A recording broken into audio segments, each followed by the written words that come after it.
Hi, I'm Chris, welcome back to FRAG-MENTAL, thanks for joining me. There are some 10 out of 10 fragrances that I just cannot recommend to you. Do not buy these fragrances. For whatever reason, these fragrances have sadly been discontinued and are selling for ludicrous prices on auction sites. As good as they are, I just cannot justify the cost of them, which is why I'll never recommend them. Okay, the title of this video might have been a little bit clickbaity, but us male reviewers have got to find a way to hook you in because we can't constantly talk about fragrances that will make her wet, melted, or dead. I'm aware that doing a video about discontinued fragrances can be a little bit annoying because I'm saying these fragrances are awesome, yet you can't really buy them, not for a reasonable price anyway. So what I want to do as I go through this list, each of the 10 fragrances I talk about, I'm going to recommend a currently available alternative. First up is a Prada release from 2013. This is Luna Rossa Extreme. This is a fresh, spicy, slightly soapy scent with pepper, lavender, juniper, and amber. I first heard about this fragrance when a friend of mine told me it was by far the most complimented fragrance he had ever owned. He was gutted when it was discontinued, and I can totally see why. It's a fresh, clean, spicy scent, it's different, and it's attention grabbing, which is probably why the compliments rolled in for him. Although it does have a freshness, there's amber giving it some depth, which makes the fragrance kind of sexy and sensual all at the same time. Lots of projection off this, so I can see why it gets noticed. This is currently retailing on an auction site for £235 for this 100ml. Do not spend that much money on this fragrance. I love it, but it's not worth £235. Instead, you might like to try Dior Sauvage Elixir. Still not a cheap fragrance, but it's quite a bit cheaper than this and does a similar job. I just love a good spiced apple fragrance, and this is one of the best. Boss Bottled Intense EDP. We have apple, cinnamon, cloves, vanilla, and woods. Bit of an apple pie and custard thing going on here, but it also has some fresh spiciness which gives it lots of lift and projection. Despite the apple pie comparison, you will not smell like a walking dessert when you wear this fragrance. You will smell sexy and alluring, but still good enough to eat. This fragrance is currently selling on auction sites for around £140. Not sure what it was when it was released, maybe £40, £50. I think I got it for even cheaper than that. I think I paid about £30, £40. I got it from a discounter website. Do not pay £140 for this, as nice as it is. An alternative that is much cheaper that I can recommend that smells quite similar is Dunhill Driven. You should be able to pick that one up for about £30. This is still the best in the Invictus lineup, in my opinion, and caused a bit of a splash when it was discontinued. This is Invictus Aqua 2016 version. Yuzu, pepper, grapefruit, ambergris, and woods.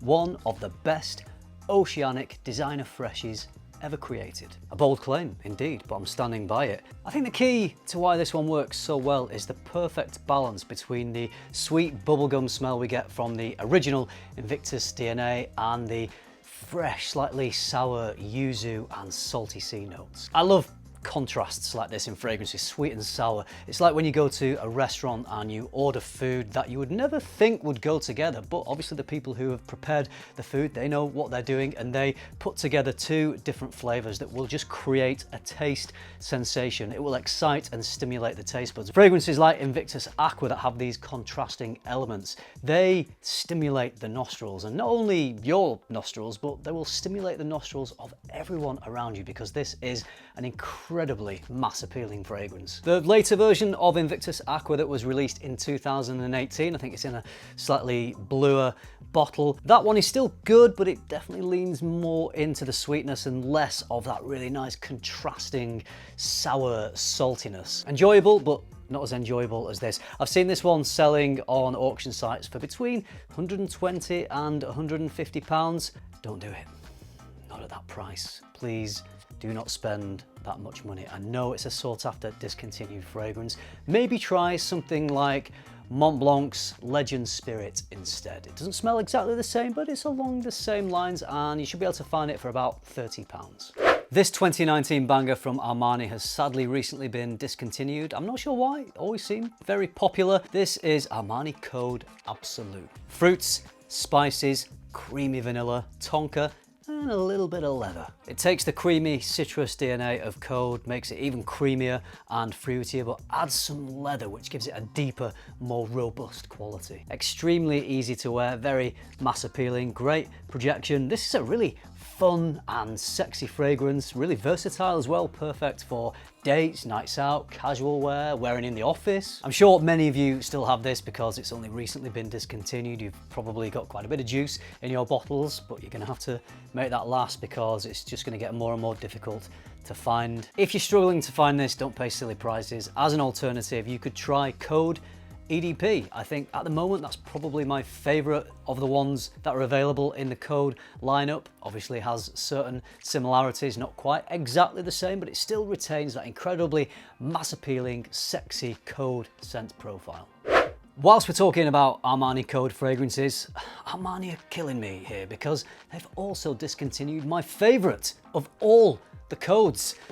This is the beautiful Profumo. Many say this has a root beer-like smell. It's fruity and spicy with orange blossom, amber and leather. I don't think we have root beer here in the UK. If we have, I've never tried it. But what this also smells like to me is another drink that we do have, quite a traditional one I think. It's called dandelion and burdock. So I'm not sure if that's the same thing as root beer, but it certainly seems to match with the description of this fragrance. Definitely a fun party kind of scent. It's strong and it's sweet, so it gets noticed pretty easily. I also think it's the most interesting Code. I think it's the one that's got the most attitude. I've paired this on more than a few occasions with a nice leather jacket, and the smell of this fragrance, because of the sweetness and the leather that's in here, it just seems to pair perfectly with that kind of style. So sad that this one has gone. Luckily, I've got quite a bit of juice left. I've got what I have in this bottle, and when I purchased this bottle it was actually in a gift set. It came with a miniature bottle as well, and that is still full, so I think I'm good for Profumo juice, probably for the rest of my life. I've seen a 60 ml bottle like this selling for £120. Don't do it!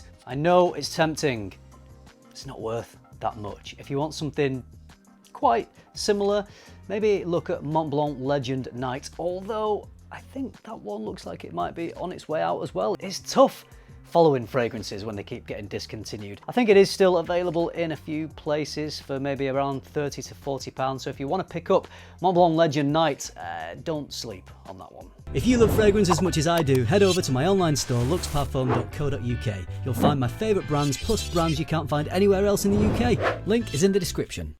Another bold statement. I think this is one of the best designer boozy fragrances ever made. From Mugler, it's Pure Malt. This is a fruity, woody, boozy scent that has party time written all over it. Actually, just smelling this fragrance right now, the fruity element in here reminds me a little bit of the fruitiness in Boss Bottled Intense EDP. It has that same sort of fun, fruity projection. Pure Malt though is deeper and richer. It could be because it's got a coffee note in here. It's also got a woody amber accord. And of course, the booze, the whiskey in here is a fun, sweet booziness. Reminds me of gummy whiskey candy bottles, somewhere along those lines. So not like a realistic whiskey. It's not going to make you smell like you've been drinking whiskey all night. Absolute stunner for the autumn season. I've seen it online on auction sites for £70-ish upwards. I think I spent £30 on this when I bought it new a few years ago. I can't quite recommend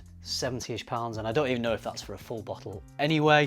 So at those prices, yeah, I wouldn't do it. But if you do really want this fragrance, if you've tried it and you love it and you have to own a bottle, at least the prices aren't quite as extortionate as other discontinued fragrances.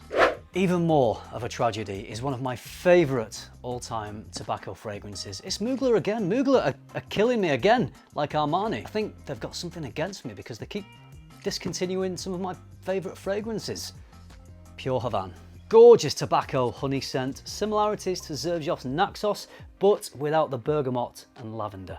This is such a sweet, addictive smell. Probably of all the designer fragrances I own, this is the one I look forward to wearing the most when it comes to the autumn season. I keep saying discontinued. I think some of these Mugler Pure fragrances were limited editions, so I guess that they were made in a limited amount and then they've gone. They've all been sold and they've not made any more. That's sort of the premise of a limited edition. But I think they should have continued making these fragrances. They must have been selling for the brand. They must have been. They're that good. Despite this, I just can't recommend paying auction site prices. If you're going to spend that much, you may as well buy Xerjoff's Naxos, which is probably coming in at a similar price to what these are selling for online. A cheaper alternative of this fragrance, much cheaper actually, is Perfume Parlor's version. I owned that one before this. I loved Perfume Parlor's version so much, it made me want to buy the original. And even when owning this, I would still use the Perfume Parlor version, because people who are into fragrances do that weird thing where we love the original, so we buy it and then we don't want to run out too quickly, so we use the copy version. Anyway, I'm not going to go into that. Their Pure Malt is also excellent. Perfume Parlor is actually probably the best place to buy fragrances that have been discontinued. They are keeping the flames alive of these discontinued fragrances that we love so much. They keep these long lost bangers available to us. And by the way, this video is not sponsored by Perfume Parlor. If you've watched my channel for long enough, you will know that I started this channel with Perfume Parlor fragrances. It was Perfume Parlor that got me hooked onto fragrances. It's the reason why I started this channel, because it gave me the chance to smell so many different fragrance DNAs at such a cheap cost. So I will always recommend Perfume Parlor if you're interested in purchasing from them. I've dropped a little link in the description for you. This gem from 1998 has sadly been off our shelves for a while now, but back in the early to mid 2000s, this was probably as popular as Jean-Paul Gaultier's La Malle. It's Gucci Envy. Ginger, cardamom, incense, tobacco, and leather. I get a big dose of ginger on this, but it's also packed with loads of other fresh spices as well. And I'll tell you what else it's also packed with: attitude. It really is an excellent fragrance. But what you have to take into account when we're talking about these discontinued fragrances that people love, a lot of the love and the hype probably comes from a place of nostalgia. So if you're smelling this fragrance for the first time and you've spent a lot of money on this off an auction site, you might be thinking maybe you shouldn't have spent that much money. I've actually seen this selling for nearly £500. I don't think it's worth that much. I don't think any designer fragrance is worth that much. I'm not sure any niche fragrances really are worth that much. I know some are worth even more than that, but you know, that's a lot of money. I don't think there are any fragrances currently on the market that smell really close to this one. There's probably some clones out there, I don't know. I've not smelled them, but if you want to try a fragrance from a legit house that is still readily available, you could try SANTAL from Florist. Not exactly the same, but a similar style. You should be able to pick that up for about £70. I managed to snag this Tom Ford private blend just before it got discontinued, and I'm so glad I did, because I absolutely love this. It's Plum Japonais. Imagine cinnamon spiced plums soaked in liquor with some creamy vanilla and intense woods. Sensational. The dark fruitiness of the plum combined with the booze and an oud accord is stellar perfumery. Autumn date nights. It's sexy, it's alluring, it's intense. Still waiting for this to trickle down into the signature line at a cheaper price. That sometimes happens with the private blends, but it's not happened with this one yet. Maybe it will, maybe it won't, I don't know. I've seen this selling online for around the normal retail price, which seems kind of strange, around £175. With it being discontinued, I would have expected to see higher prices, so that makes me question whether they are legit, and that's the problem with buying from places like eBay. There's a lot of fakes out there, particularly of Tom Ford fragrances. I think they're relatively easy to fake, so I cannot recommend buying Plum Japonais. What I could recommend though is a similar fragrance from Gallivant. It's called Gdansk. It's got a similar fantastic plum notes, but it also throws in a little bit of tobacco in there as well. Another option is from Alexandria Fragrances. They do an inspiration of Plum Japonais, and that one is called Forbidden Plum. Dare you pick the Forbidden Plum? The last one is an amazing fragrance. I just managed to buy this as I heard it had been discontinued from Dior. It's Dior Homme Eau for men. This takes the sexy Tuscan iris of the Dior Homme line and adds a bit of a fresh, clean edge. I don't know if fragrances come any sexier than this one. I'd say this is one of my all-time designer fragrances, probably actually top 5 at the moment. I'm loving it. I also love Dior Homme Intense, Dior Homme Parfum, both stunning fragrances, but I think Dior Homme Eau is more of a versatile, wearable scent. Obviously, Dior Homme Original has similarities to this, but despite this having more freshness, I still find it to be a deeper, richer kind of fragrance. Magical perfumery that is really hard to find. I'm sure you'll find the odd bottle knocking around online, but if you don't fancy going hunting for it, if you've not got the energy, then Dior Homme Original, not the current Dior Homme, the 2020 version, Dior Homme Original, it's going to give you quite a lot of similarities. Another alternative you can try to this one is Prada L'Homme. It's going to give you a very similar type of scent profile. I do think this one just has that little bit of extra magic, but Prada L'Homme is still a very good choice. 10 out of 10 stunning fragrances that are sadly not available anymore unless you've got the energy to go hunting them down, but please do not pay silly prices. Rather than do that, first try some of the alternatives I've given you in this video. Which perfect 10 fragrances do you own that you love and aren't available anymore? I'd love to hear about them. Drop those down in the comments. Hope you enjoyed this video. Hope you liked it. If you did, you know what to do. Hit the like button. Subscribe if you haven't already. And if you do all that, I'll see you in the next video. Thanks for watching. Bye.